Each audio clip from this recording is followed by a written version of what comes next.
আজকে ঈদের দ্বিতীয় দিন আর আজকে আমরা যাব সাতিয়ানকুড়ি ব্রিজে। আজকে ঈদের দ্বিতীয় দিন আর আজকে আমরা যাব সাতিয়ানকুড়ি ব্রিজে। আজকে ঈদের দ্বিতীয় দিন আর আজকে আমরা যাব সাতিয়ানকুড়ি ব্রিজে। আমি ভিডিও আমার জন্য তৈরি করি, কি রাগ করলা? চলো এখন তোমাদের নিয়ে যাই সাতিয়ানকুড়ি ব্রিজে। এসে দেখলাম কোনো ডিজে পার্টি অথবা হইচই করার কেউ নেই। মনে হয় আকাশের মেঘ দেখে কেউ আসেনি, শুধু আছে ছাত্রলীগ।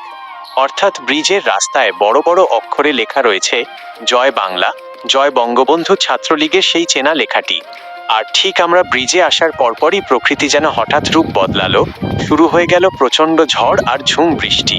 তবে ব্রিজের উপর থেকে এই ঝোড়ো আবহাওয়ার দৃশ্যটা কিন্তু অনেক বেশি সুন্দরই লাগতেছিল। আকাশ একদম কালো মেঘে ভর্তি। কি বলবো ভাই, এত স্পিডে চারপাশ থেকে বাতাস হচ্ছিল যে এক এক সময় মনে হচ্ছিল আমি নিজেই বুঝি বাতাসে উড়ে যাব। আর ঠিক তার সাথেই এই উত্তাল দৃশ্যগুলো দেখতে যে কি ভীষণ অন্যরকম লাগতেছিল। এত ঝড়ের মধ্যেও আমি কিন্তু একদম দমে যাইনি।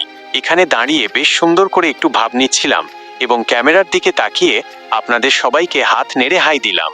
হাই দিয়ে হালকা একটু মোশন দিয়ে স্টাইলে হেঁটে আসতেছিলাম। ও একবার আমার স্টাইলটা দেখুন, কি সুন্দর লাগতেছে না?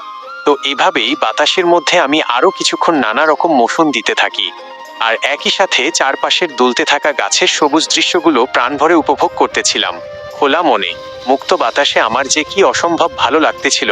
আপনারা যারা ভিডিওটি দেখছেন, আপনারাও চাইলে এখানে যে কোনো দিনই ঘুরতে আসতে পারেন, কারণ এখানে আসার পর খাওয়া দাওয়ার চিন্তা নেই। পাশেই ছোট্ট একটি চমৎকার দোকান আছে, যেখান থেকে চাইলে আপনারা আপনাদের পছন্দ মতো অনেক কিছু কিনে নিতে পারবেন। আর বলতে বলতে এই যে দেখুন চারপাশের আকাশের কি ভয়ঙ্কর সুন্দর অবস্থা। কালো মেঘে পুরো আকাশ ঢেকে গেছে, মনে হচ্ছে কখন জানি এখনই ধুমধাম বৃষ্টি নেমে আসে।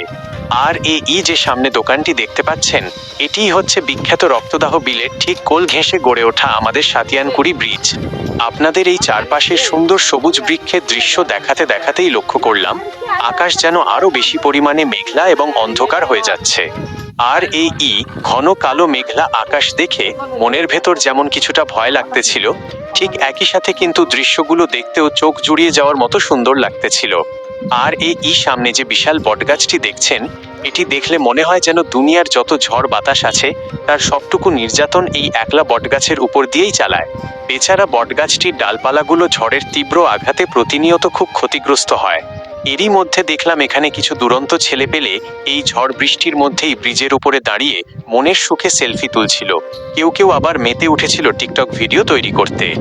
আর ওদিকে আমাদের মিনহাজ হঠাৎ এত ঝড় দেখে ভয় পেয়ে আমার দিকে খুব তাড়াতাড়ি দৌড়ে চলে আসতেছিল।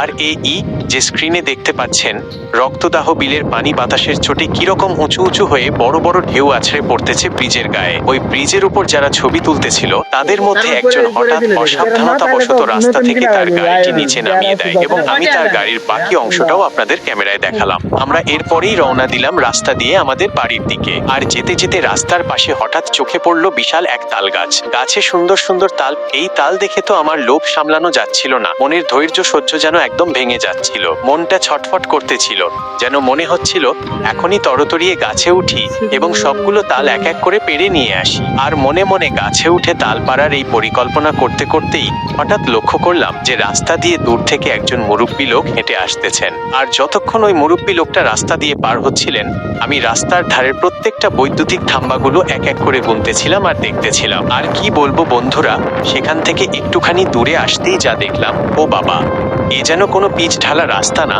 এ যেন আস্ত এক গরুদের বিকেলে মনের সুখে ঘুরে বেড়ানোর এবং ঘাস খাওয়ার চারণভূমি।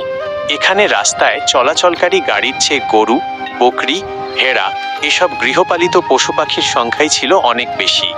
দেখুন আমাদের গাড়ি বারবার থামিয়ে থামিয়ে কত কষ্ট করে এই পশুর পালের মধ্য দিয়ে যেতে হচ্ছিল। পরবর্তী ভিডিও পেতে লাইক, কমেন্ট, ফলো করে পাশে থাকুন।